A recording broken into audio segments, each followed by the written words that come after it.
I began making this video in the field today, but for some reason I had to leave early. That explains why my previous video is about 2 minutes long. This should be the more complete, fuller video. I was addressing the topic about how or why your enemies respond to you in the manner in which they do.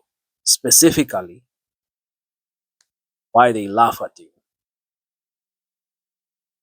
I began by saying that you might erroneously assume that whenever you step into the vicinity, that your enemies are laughing at you whenever they start chuckling, giggling, and laughing outrightly at your presence, making gazes your way and seeming to behave in these abnormal behaviors.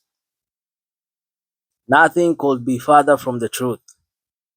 I want to help us to understand why they are responding to you in this specific manner in today's video. Whenever a narcissist or these abusive people are prepping you, profiling anyone as a target, as a potential partner in crime, or a potential supply victim, they begin by projecting a false imagination of that person. They form a hologram of what they think you are and begin interacting with it as if it were the real you. They quickly come to learn the difference between reality and assumptions, because as they continue interacting with you, they begin to understand very quickly that all the imaginations they had about you were false, they were untrue. They thought of you as an easy target, you're not easy. They thought of you as weak, you're strong. They thought of you as dumb, you're smart. And so they experience what we call cognitive dissonance. Therefore, whenever they laugh in this manner that they do, it is a coping mechanism to the cognitive dissonance that the reality you've brought to their imaginations accrues. Like I said in the previous video, they thought that you are a target, but you're not a target, you're a teacher. They thought that you're a victim, but you're not a victim. You're a lesson. The moment they marked you in their crosshairs, they immediately enrolled in your class. And all students must pass.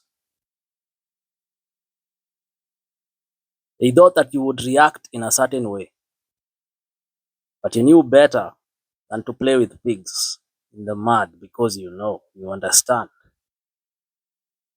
that you'd get dirty. And furthermore, the pigs would like it. You understand, or you understood, that the system has been set up to punish these reactions they are trying to elicit in you. You knew that if you played the game in the field that they've set up, it would be a losing proposition for you. Therefore, while they continued to antagonize, they were playing around, joking around and assuming. You adopted patience, you adopted strength, resolve. You remained centered.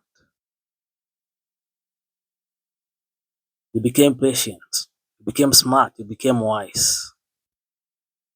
And you did you knew you had to do what you needed to do to fight back in a manner that they are not prepared to respond to. And so you did not quarrel with them.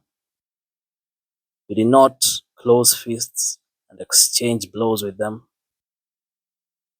But what you did was you did that which needed to be done to deny them access.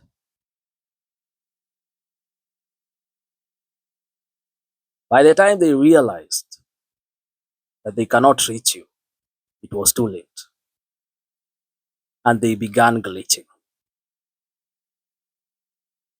That is the reason they are laughing.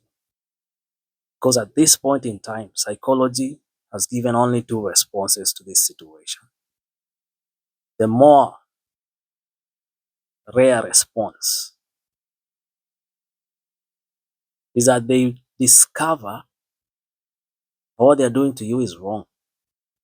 Usually, this happens with their enablers, the people that they had recruited into their team towards abusing you. Some of them, in rare circumstances,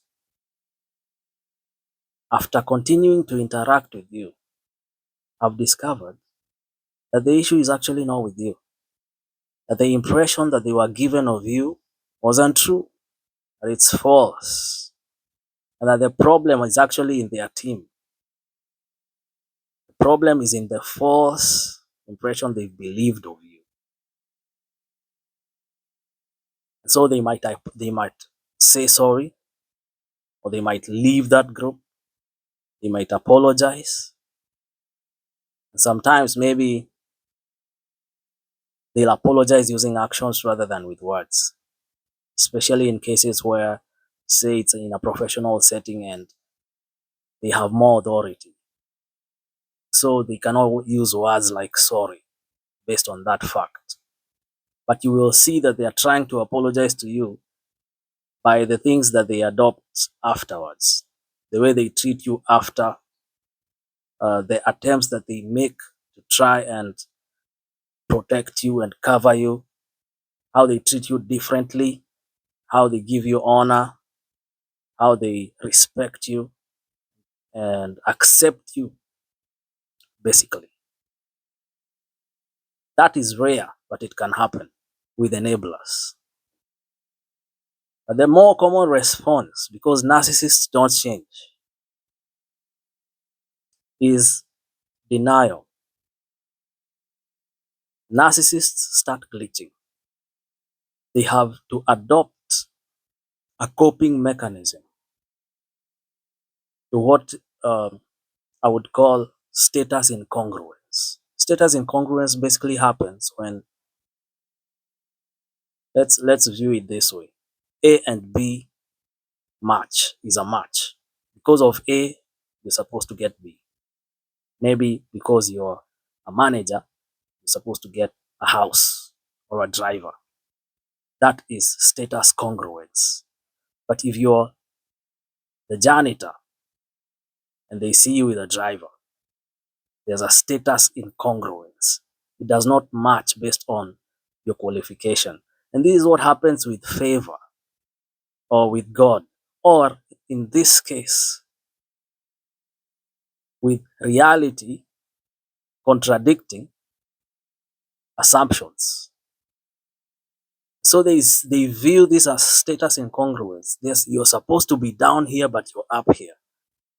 You're supposed to be below us, but you're unequal. This causes cognitive dissonance in them, and they have to respond either by changing, like the enablers I just mentioned, but because it is an impossibility with narcissists, they have to adopt humor. This is psychology.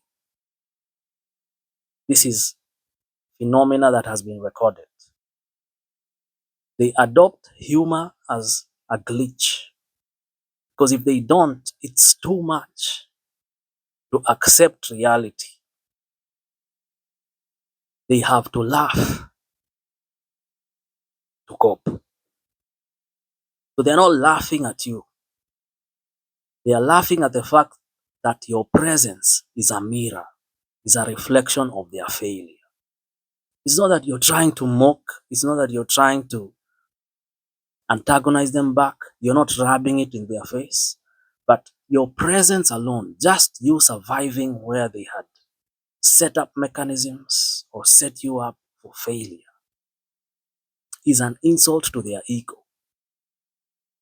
Do you know how insulting it is for someone in all their might, especially if they are more than one and it's a team, to plan on how to take you down and they still see you standing? Do you understand how insulting it is? for the ego of the abuser, for you to be at peace in the presence of their chaos. You cannot begin to imagine how insulting it is to egocentricity that someone who thrives on control views you as an independent. It is the most insulting thing to narcissism. If they do not laugh, if they do not adopt humor, they will lose their minds. The fact that they are laughing is the evidence that they are glitching. That is how narcissism reacts publicly to narcissistic collapse. They are not laughing at you. They are making a loud demonstration in your silence of their defeat in taking you down. Now, I want you to understand one thing.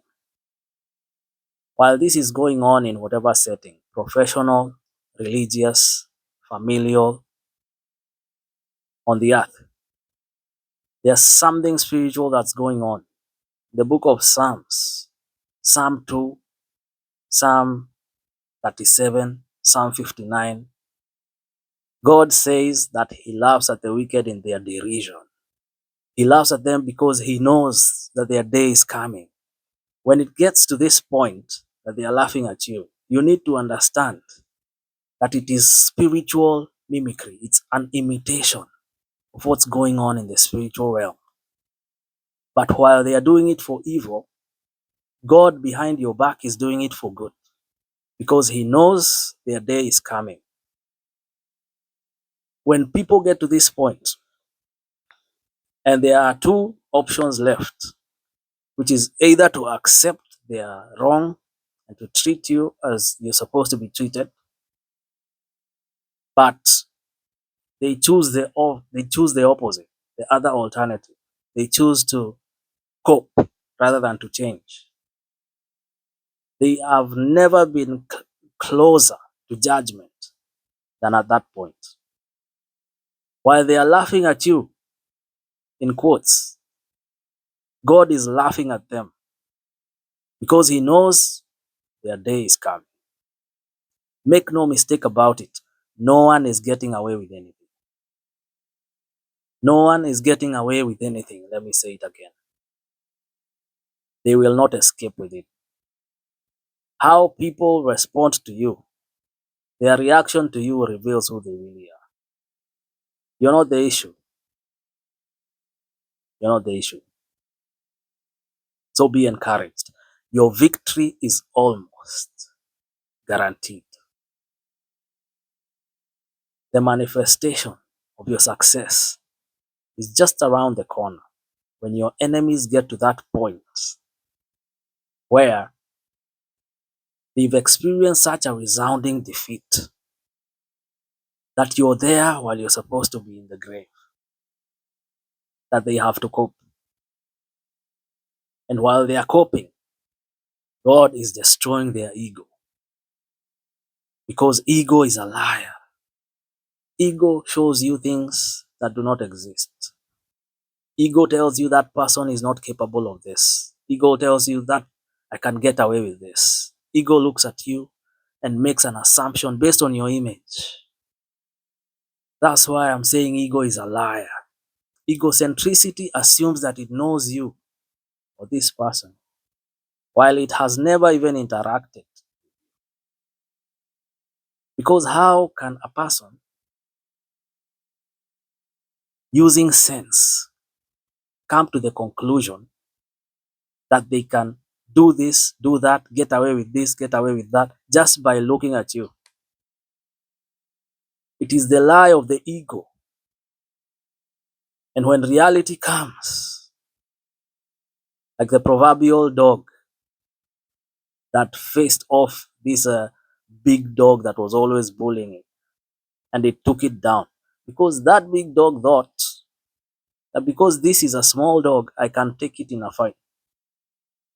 But when it went for it, that so-called small dog taught this big dog a lesson it will never forget. So that's what ego does. It concludes in the mind of the abuser that they can do things or they can estimate you in a manner that is inaccurate and untrue, and they proceed to interact with that hologram, that imagination of you as if it were you. What a liar ego is. Reality is coming to punish them. God in heaven looks at them and is mocking them right back. Do not mind what your enemies say. God is on your side. And I don't know about you in closing, but if I were you, I take that proposition every day. I'd rather have God on my side because God and I are a majority against the world. I'd rather go with God laughing at you than with you laughing at us, God and I, or God and myself. See you in the next video.